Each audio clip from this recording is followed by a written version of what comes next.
Hey Zaka family! Zaka is launching an exclusive membership platform to provide you with career development workshops, coaching, community, and so much more. Go to ZakaConnect.com and sign up to receive information on how to access early registration and perks.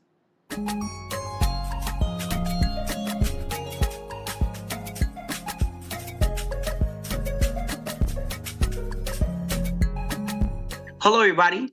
This is Paul Herman, the Prince of Motivation and host of Zaka Presents My Journey. We're creating this vulnerable and positive platform where you can get inspired and motivated from different leaders from our community. Today, our guest is Bala Muthiah, who is the head engineering at a tech company in the Bay Area and also a tech startup advisor. Bala, welcome to the show. Thank you. Thanks, Paul. Thank you for having me here. It is my pleasure to be here. So it's an honor to have you on. I'm looking forward to hearing a lot about your journey. And the crazy thing about the teaching back in the days to where you are now, right? We're gonna dive into that. We're gonna get to that. But before we actually give the listeners an opportunity to kind of hear about that journey and that transition, could you just let us know a little bit more about your cultural background and where you grew up? Yeah, totally. I was born in India back in the days, pre-2000s, without giving my age. So I grew up there, went to college there, started my career there. Started my career in tech, fortunately. And then after working there for 3 years, I moved to United States. Moved to Bay Area since 2009. I've been here. So growing up in India, seeing the things there, that kind of shaped me who I am. And my parents and family play a huge role in what I have become today. Mm-hmm. And what was your goal like moving to the U.S.? You know, a lot of individuals, like you said, you were in India for a good amount of time. It wasn't like you came here like at a young childhood, right? What was your goal like moving to the U.S.? Totally. So going into tech company, coming to US is one of your like kind of career ladder things. Like you grow up, like you get into a company, you grow into different levels. So similarly, in India, coming to US is one of those career ladder stuff. So that was I would say, a sublime goal or like undercurrent that was there. I wasn't really looking forward to this is what I want to do. I did not have that clarity before that, oh, I want to go to US or I want to go do X.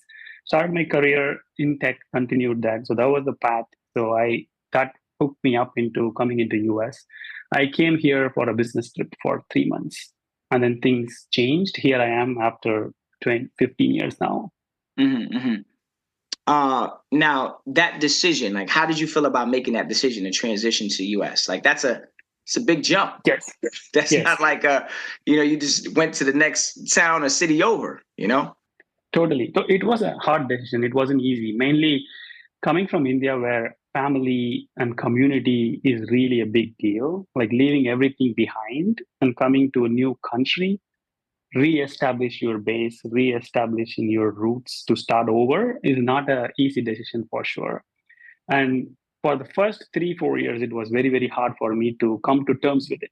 Even after coming here, I was like, should I be here? Should I go back? Even though, from a career perspective, being in the Silicon Valley, being in the Bay Area is one of the things to do. This was 2009, right after recession. Things wasn't really great across the world.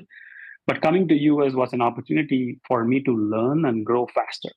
So I pursued that, like the hunger of growth and the hunger of learning and meeting new people took me here. But at the same time, I had to leave a big chunk of my life behind, which till date I still think about and sometimes even slightly wish, oh, maybe I should do things differently if I could go back in time machine. But that's a journey, pursuit of growth and leaving behind things were the hardest part of those. Were your family members very supportive of you leaving? They are very supportive in terms of me getting my goals fulfilled, getting my career aspirations. They never held me back. Like that is something my mom and dad from my childhood, they were always about me and my sister, like the future. I grew up in a family where my mom and dad were educated. Okay. We were not in a tough spot, but we are definitely both of them have to work to meet the ends. It was not easy. So they had to stand up on their legs, and they knew that education is the way for us, their kids, to grow and succeed in life. So they were always supportive. They never forced us to do one thing or the other. Not a stereotypical Asian parent where, oh, you want to be an engineer or doctor. It's mostly up to us on what we want to do. So based on the society and community and what aspirations we had, they provided all the support and resources for us to be successful. Okay. And what were like some of the early childhood experiences or lessons that inspired you to be the executive and entrepreneur that you are today? The biggest, I would say, coming back again, is my mom and dad. So my mom was doing a day job, right? She would go 9 to 5, go work. She would come back home. She'll take care of us. She'll also teach kids in our neighborhood. I come from a neighborhood where there were people from all walks of life, meaning people who are really having hard time meeting ends, people who are comfortably meeting ends, and there were kids whose parents did not have education. So my mom would at least given like 4 to 5 kids would come to our home in the evening. Even though our house is small, she would just sit in the patio and teach those kids how to do their homework. And so my mom was always about giving back what we can. If we don't have money to give, which we did not, she would give in the form of effort. She would put in the time that it would take. And my dad, again, the same. He moved from a very small rural town to city just because he could have a better education. And his philosophy in life is about connecting people. Like if someone is looking for a job and he knows someone who is looking for someone to work, he would connect those two people. Till date, he does it, and he also kind of brags that I might have at least found a job for 1,000 people easily, which is true. He single-handedly would connect people to anything that they want or anything that they can find. So those two really helped me think about life differently. It is more about what you can give versus what you have or want. I like how you said the whole thing about like it wasn't about just money, giving back money. I know sometimes people feel that once they reach a certain type of level, the way to give back is through money. But there's other means, such as like giving your time, giving, sharing some valuable information that could shape someone's career, Totally. being a mentor and being an advisor. Yes. We're going to talk a little bit more about that as well too. So I see that the apple doesn't fall too far from the tree. True. Totally. Shout out to mom and dad. Yes, shout out to mom and dad. You got to give it to them. Now, can you share your journey? Heading from India, headed to Silicon Valley, 2009, becoming a leader in the tech ecosystem. Like, how did your immigrant background help you on this journey? Yeah. Landing here 2009, like the first thing is cultural shock, right? You see things very differently back in India, back in your home, and things are completely different here. Even though you come in for a job, you are definitely lucky. Day one, you have a job, everything is taken care. But now you walk in with this inferiority complex. You feel so different. You look different. You speak different. And how you deal with life and things look very different. In Silicon Valley, things like the community back at that time was very different, right? Kids who are there, like my coworkers, they come from different walks of life. So it was initially a very hard struggle in order to, first of all, reestablish the self-confidence that you once had back in home. It, for me, it felt like up until I took the flight, I was like really high boosted confidence. I am getting this opportunity out of so many thousand people. I must be doing something good. And then you get on the plane, you come here, you get down, go to work, and you feel like, oh, everyone is so smart. They're really doing things great. I'm like, I have no idea what am I doing here. The imposter syndrome kicks in. Oh, yeah. So that really puts you out. And then slowly you learn little things to do, and then you kind of get hold of things, and then you reestablish the confidence, and then you start to grow and get into different journeys that you want to. That was the motive that brought you here. Mm-hmm. Now, you talking about Silicon Valley, like, a lot of individuals know about Silicon Valley. A lot of the guests on our previous show have spoken about Silicon Valley. Let's talk about like how competitive it is out there. You out there with some sharks. You're out there Yes. with, there's some leaders in the tech industry, right? Some investors and leaders, entrepreneurs. They're all like swarming like bees in this area. Like, how did you kind of like manage? Like, what are some of the tools you utilize to kind of just make sure you didn't feel like you were the underdog? And how did you like incline up that ladder? Yes. No, that is a great question.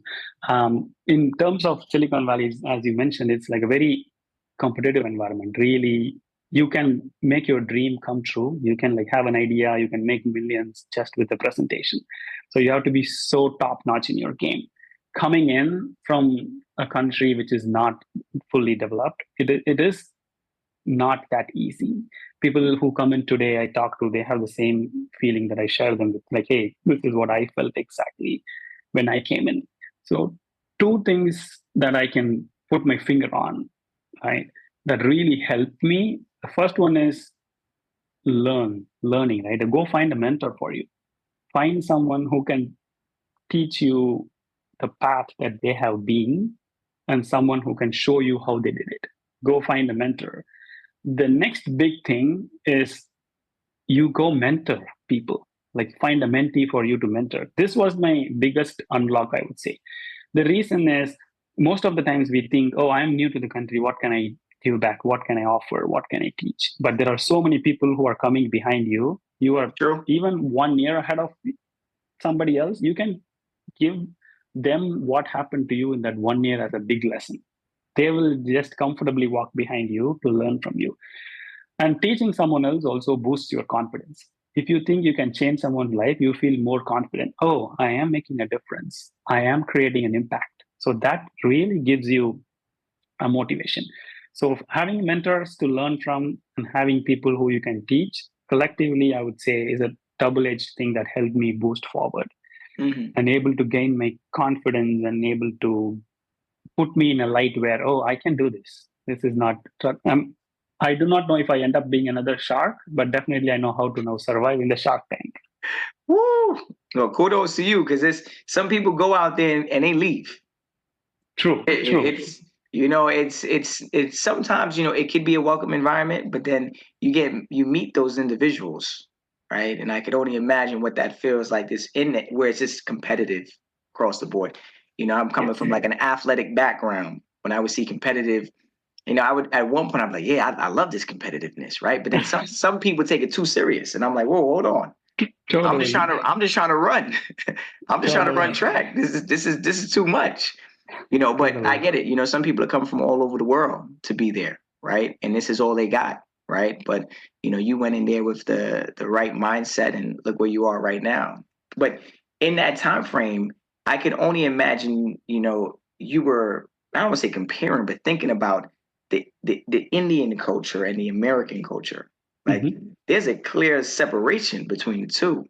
How did you like manage being a part of juggling both of them, how being a part of both of them and finding your way through corporate America wearing both hats? Right. To be honest, I would say I'm still struggling in some areas to manage these both well, like completely isolate because coming from India, family and community is a big deal, right? Mhm. You grow up, you live with your parents, meaning your parents live with you. It's not like you are in your parents' place. You will earn a big ton of money, but you are still with your family. It's not like nuclear here. We call it joint family. Like you have your uncles, your grandfather, grandmother, everybody in the same house, your cousins, you grow up with them. But here, everything is on your own, right? Once you're 18, you're out of your house. Oh, Like peace. after that, peace out. Yeah. Yeah. After that, if you live with your parents, it's like a shame. Like you cannot do that. It's like a bad thing to do or a taboo.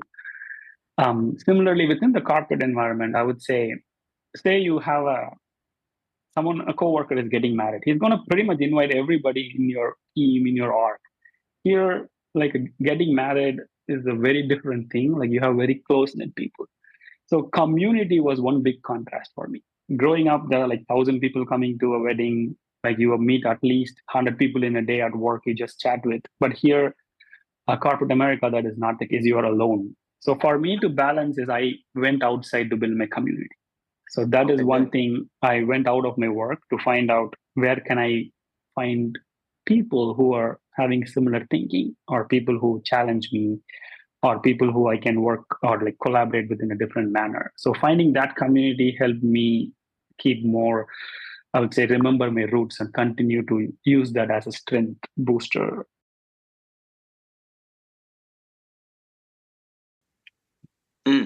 That's good. I like the fact that you bringing it back to the community. I like the fact that you also stepped out of the environment you were in to go find something. You know, some people kind of get pigeonholed sometimes. They're like, you know True. what, it's this is what it is. There's nothing more to life than this where I am right now.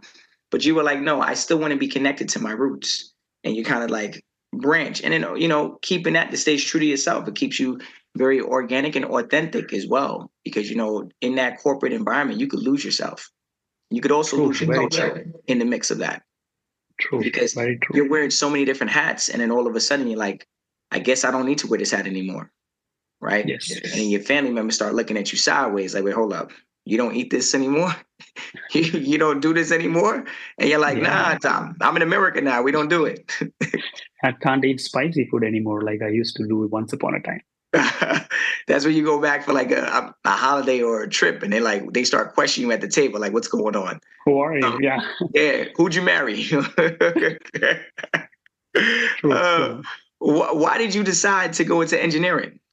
And or did someone influence you? Because I know you said No, mom and they were not dad were engineering, working. Were they in in engineering engineering, but already? I would say my mom had um, strong engineering mind. Like if something goes broke at home, she would go and fix it. Let's say it could be a little, I don't know, like your lamp, your fan. She wouldn't mind stepping in to go fix that. Shout out to mom, hands on. Right? Hands on, and then she did not learn those things. I don't know how she picked it up. So growing up, seeing that and seeing some of my uncles get more handy about how they go fix it, that inspired me. And some of my cousins were in the engineering zone, so engineering was like, oh, that's a fun thing to do. It's a cool thing to be. So I would say those things helped me, and the skills that my mom did at home, like whether to, because again, like I said, we had to meet the ends. It was not easy. So how you get innovative with little things, build little things to keep it going, inspired me into that path of engineering. And software engineering was one area where you have more access to. Like when I was in I would say, I don't know, fifth grade or something, my school brought in a computer, like one computer that you can go on summer, and all they had was Microsoft Paint. I don't know if you know the tool it is to Yeah, of paint and course. color. And that was my first exposure to computer. So I would go to during summer holidays, like 30 minutes. That is what you are allowed to do in the school because every kid has to get a chance. That's So I correct. would just like kind of paint, and they would have this dot matrix printer. I would take the printout of whatever I painted. That was my like, wow, this is a cool tool. And that's how engineering and computers merged, and it got into Mhm. software engineering and tech. When I think back to those times, like as a kid, I remember the racing guy would just run across the screen when you would type fast, and he would just jump. Yeah. I was like, I can't type this fast, but there were those moments, right? It makes someone say, right, let me be a little bit more creative, and then that's why I do Yeah. love it in the engineering feel like. And shout out to mom because, like you said, she was very handy, and I feel like in the day of today, the age that we're in, like being handy truly goes a long way, right? True. So, True. everyone can kind of keep on reinventing the wheel, or you can kind of fix the wheel that you already have. Yes. And mom was like, "We're gonna save some money today." Exactly. That's good. Now I could only imagine there was like obstacles that you face along the way, right? Leaving India, coming to the US, going to Silicon Valley, being in the Shark Tank with all these people. What were like some obstacles you face as an immigrant executive and entrepreneur? And like how did you overcome those things? Yeah. The first one we touched a little bit a while ago. It's like the imposter syndrome. Even though you are smart, even though you are talented back home, and you come here, the playing field is very different. The players are very different. Even though you know how to play the game, when you come here, it might feel like, oh, I do not know. I'm going to probably be really bad at it. So that is the first confidence thing to overcome. So that was the first obstacle I would say for me. And also like how you look, I was very conscious about how am I looking, how am I dressing up, am I showing up as an executive, like am I showing up as a leader. I was so conscious about it. Then I had a mentor who told me like get out of your head, like come out and think. you are way underestimating who you are. Like, get out of that. People are not really paying attention to all of those things that you are paying attention to. So get out of that. Do not think about those things. That really helped me change my picture when I got out of my head. Like, I even imagine getting out of my head. Like, really.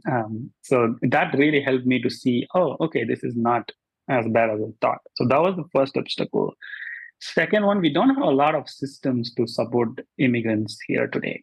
Like, people who I know, some of my friends, their wives are doctors. They come here, they can't even do anything. But even though they have like their postgraduate degrees, I know some dentists who come here, they can't even clean your tooth here because you don't have the same certification. So the country setup is not easy. The cards are stacked against in a way.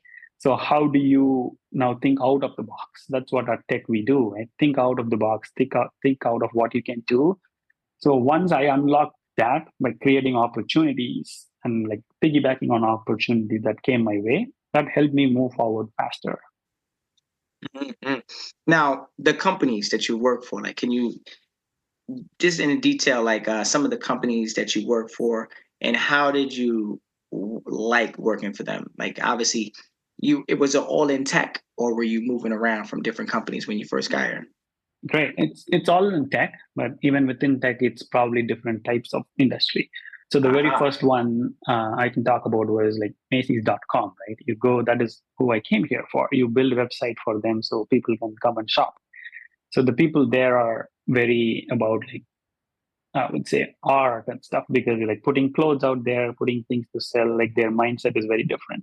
And then I moved on to B2B companies, more a SaaS. It's a huge company, SAP, like really huge, like 100,000 people across the world. They have offices in the Bay Area.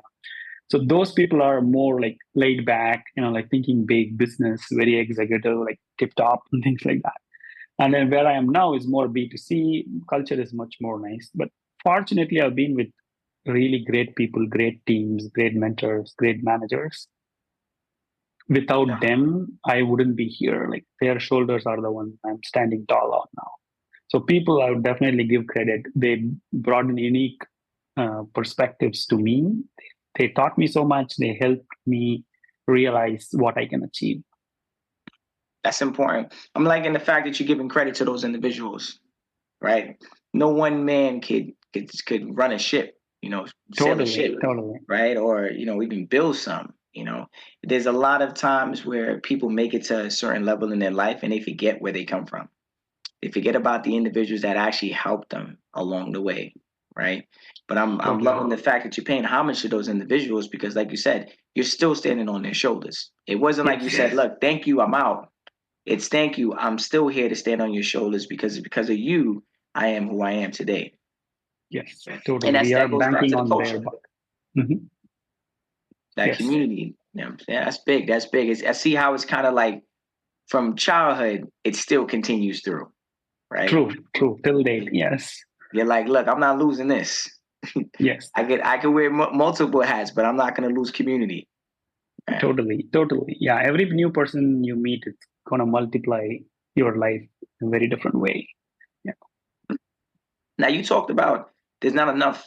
Want to bring it back. You said something about there's not enough support for immigrants, platforms, resources. What we're talking about, Silicon Valley. Like, what could they do to support something better, to kind of support, immigrants or underrepresented groups? God, oh, I have a big list. How much time you got? Okay, I'll keep it short. Even you give us like the top three that you say, like, look, if we had to go to Totally. Silicon Valley right now and say, look, we need these three things to activate Yes. in order to help us as immigrants and underrepresented groups, what would it be? Totally. I'll keep it short. I'll give you two. Right. One thing, what we want from people to do, right? Meaning the governments or the systems and stuff. Most of the people who come here are coming on a visa. Like, either they come in as a student or a work visa or some form of visa. And these visas are very, very restrictive in what they offer. For example, back in India, I can go to college and I can go work. I can go do my own business while studying. Same way, someone who is born here, they can go to college, they can run their own business. But if you are on a visa, you can't do that. You are coming here for one purpose. You are only allowed to do that. You come here to study, you only study. You cannot get creative and sell things and do a business. You're coming here to work, you work only in that company. You cannot have multiple jobs that you can hold. What if someone is really ambitious, right? I want to do two jobs. I want to hustle in my 20s so I can lay back in my 30s. That is not going to happen. So, and then entrepreneurial mindset's kind of curved there. Like the first thing is if systems could evolve to support those people who can take up additional opportunities on top of what the primary is, that would be a big win for a lot of entrepreneurs and innovators who are coming from outside of the country. The second thing, I mean, the first one is more like a wish list, right? It's beyond government, Congress. There's so much to happen. The second thing is what we can do, right? You got I to do like that. something for your own, right? Don't rely on government for everything. What you can do is coming back to the community, right? Like find platforms. Like Zaka is a great example because back home we rely a lot on community. When we come here, somehow we think we don't have that here. That is not true. There are so many community, like there's so many people like Greg, Zaka, they put together plans, they put together systems for people to come and connect with each other and network with each other, True. leverage each other, be a mentor, teach somebody, or go find a mentor. That's a great thing you can still do. And that will open up innovative sparks for you to do things which your visa may restrict from you doing it directly. Mm-hmm. Now, in this all throughout this whole thing, I mean, I'm hearing exactly what you're saying right there. And I like how you said one side is how the government could kind of help, and another way is how the immigrants could kind of help each other, in that movement.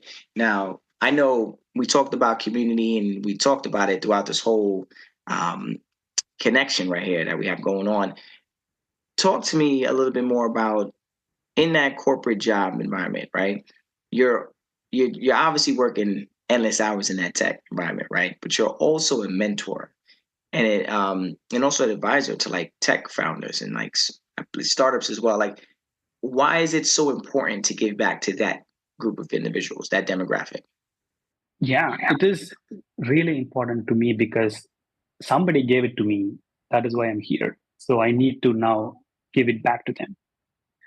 Someone at one point decided, oh, I'm going to mentor Bala. I'm going to give some life beyond that I had. And I got it as a gift. So I need to now pay it back in a nice way. You can call it paid forward, but I always think it is actually paying it back because somebody gave you an opportunity to do that. Mm-hmm. So going to teach someone or share something that you have learned, helps them directly. They can really go fast because in a minority group, things are not set equally, right? You could have the same opportunity, but then where you're coming from, where your starting line is, could be very different. True. So that is where you go and fill the starting line, right? Like the difference between equality and equity, like that is really important for you to give. The second thing on a selfish thing is you learn a lot by teaching. You see different people, you share your perspectives, you learn a lot, you grow a lot. Some of those opportunities that I took over helped me grow in my personal career, like in my professional career. What I did outside in my personal life to mentor people helped helped me in my corporate job, helped me move up the ladder because I gained those skills. I gained those executive skills, which is usually reserved for the board people, right? You get to manage large things when you go up in the ladder. Okay. But for you to go up in the ladder, it's going to take a lot of time. And if you're a minority, it's going to take even longer. So, how do you use and gain those skills outside? Like, these are great opportunities that you can take and transfer those learnings. The fact that you said it right there, right off the top, you didn't sugarcoat it. For a minority, it's going to take you a little bit longer. Yes. It's going to take you a little bit longer, and this is something our listeners need to hear. And obviously you're talking from your profession, right? It's the truth, and then sometimes he's got to know that if this is what we're trying to embark on, one, find a good mentor that kind of already has gone through some of those things already that can kind of help, so you can kind of cut time down if you're listening. Totally. If you're finding platforms like Zaka, to kind of help hear some of these stories and journeys to kind of help get you to where you need to get to. And I know that there's one of the biggest issues I know a lot of immigrants have faced, and you spoke a little bit about it just a while ago about the visas, right? You know, you're out here, you can't really do too much. You know, some of the challenges, like what would you recommend or give advice to that individuals who's struggling with that visa, the H-1 visa, for example, and striving to pursue like this entrepreneurial dream? Yeah, great. Definitely, H1 is restrictive in a way because you can only have one employer. You can only work for one company. You can't even do a side hustle, which could be like selling something that you want to do. You can do certain things, but you cannot get entrepreneurial. You cannot go do a business. So one thing I have done, which has worked, is start with the pro bono, right? Like you cannot offer your skills for money outside of the company you are working under and having a visa. But you can always do pro bono. That is where you get the skills ready, right? When I say pro bono, like working with communities, working with nonprofits, right? Working with agencies that are not paying you in money, but you have like, I did my earliest pro bono work as a corporate strategist that really helped me grow and now advise people. So today I still help the founders who are not coming from US, outside of US into the US. It's more a pro bono. You help them, show them the path. And now I'm upskilling myself. I'm creating a brand for myself. So when the visa door opens, once you get a green card, at that time you have all the skills, all the qualification. You have your network. You just launch your business. Right? You keep it ready, you keep it all run like really, really revved up. The moment that door opens, you land with an impact. You do not have to start from zero. So that is one thing that I have done that helped me get ready for that day. Pro bono work is good. Like you said, hands-on training. Yes. You need it, you know, and sometimes they won't even give you the job because you have no training. Exactly. But if you could get the training and apply, granted you're doing it for free, right? True. Or you know, but you can now apply to the company you really want to apply to, get the salary you want because you already have the experience and you kind of skip the line. So you're kind of like, you were kind of playing chess right there.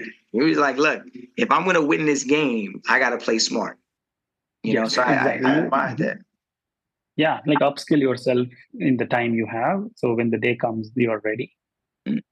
But you were ready to be an engineer, but I'm not. I wasn't ready to understand the fact of you being a computer science teacher.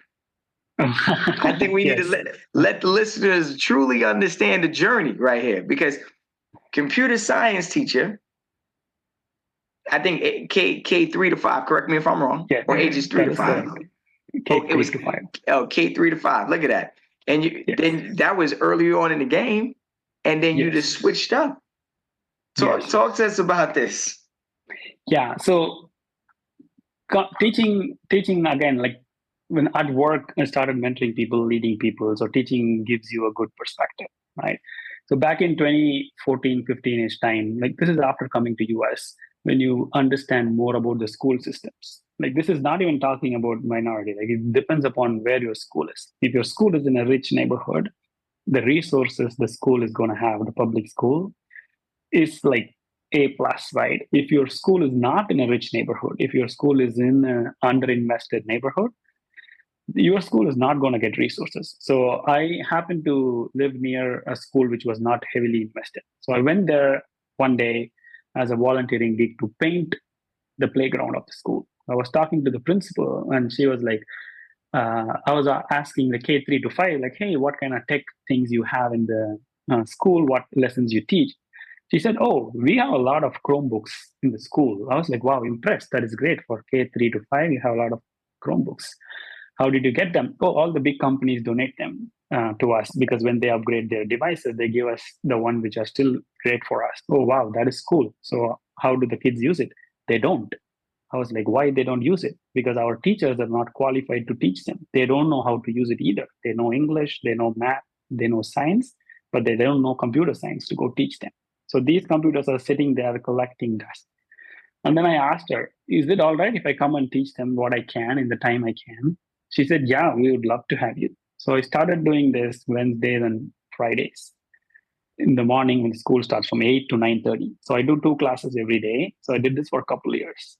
That was like, I would say, my gateway into choosing leadership as a path. Up until then, I was like, should I be an engineer or should I become a manager? I was like kind of debating 2014 times. This really helped me understand what it means to see people grow, what it means to invest in people to help them grow. And connecting back when I was in my fifth grade, I told you the Microsoft Paint, MS Paint, that gave me the doorway. And when I went to these schools, these kids are coming from a household where their parents are not educated. They probably did not Uh, even go to school, and they are mostly immigrants. They don't speak English well. English is not their first language. So they have no way. And this is 2014. Cell phones were not that into everybody's yeah. hands yet. So I started using those computers to teach them through games, teach them basic concept of computer science, like how did computer science get to be where it is today. So that was my journey, which I then took into my day job of developing leaders. Like But till how long you date, be doing? How long you doing the school thing? like maybe 2.5 years. I mean, that's good. That's a lot of good amount of Yeah, time. yeah, that's a good amount of time. And unfortunately, that school got closed because lack of funds. Again, coming back to funds and how we choose to close schools when we don't have funds versus something else. That was a little side comment right there. Well, Bala, I like you. You like you said it, but you ain't say it. Yeah, I get you. He's like, yeah, they like to close schools first before they close anything else, right? yes. Bala, I like you. I like it. It's good right there. Just any last words, Bala? Any last words? I mean, this has been a great interview, and thank you so much for just sharing all these wonderful stories. And that story I was just like teaching for 2.5 years. Like, this is a part of the journey that people will probably never get to hear unless they get to know you, right? So I'm glad that we were able to kind of get that story right there. But something that always has been very dominant within your career and your life is the word community. So I can see how your Yeah. culture is truly like attached to you. You know what I'm saying? It's not going anywhere. Despite leaving India, coming to America, and all the various things you've gone through, you still remember family and community. So I appreciate you and honor you for that. Yeah, thank you. Thanks for the great conversation. Yeah, one thing I want to leave with is again, for someone who's coming in minority or immigrants, it's going to be hard. It's going to be really hard, but you are not alone, right? You True. do not have to deal with it alone. You have great people waiting for you to reach out to them, waiting for helping you. Leverage the forums like Zaka is a great platform. There are so many platforms out there. Definitely tap into that. Upskill yourself, receive it, and then give it back in future. Right? You can pay it back after, but feel free to reach out and then get the help first. It will be hard, but the skills we all have, like coming from a different country, from a different place, like that is something that this country needs. And you can unleash it through people like mentors and teachers and platforms. Mm-hmm. Well, congratulations again, Bala, on all the work that you've been doing. I know that obviously everyone that you're coaching and mentoring is definitely very pleased and honored to have someone like you, because now they're going to be standing on top of your shoulders as they continue to climb that ladder, right? And I want to let the listeners know, if you want to hear more inspirational stories like Bala, please check us out on ZakaConnect.com and follow our socials, Zaka Connect, and follow our feed Zaka wherever you listen to your podcasts.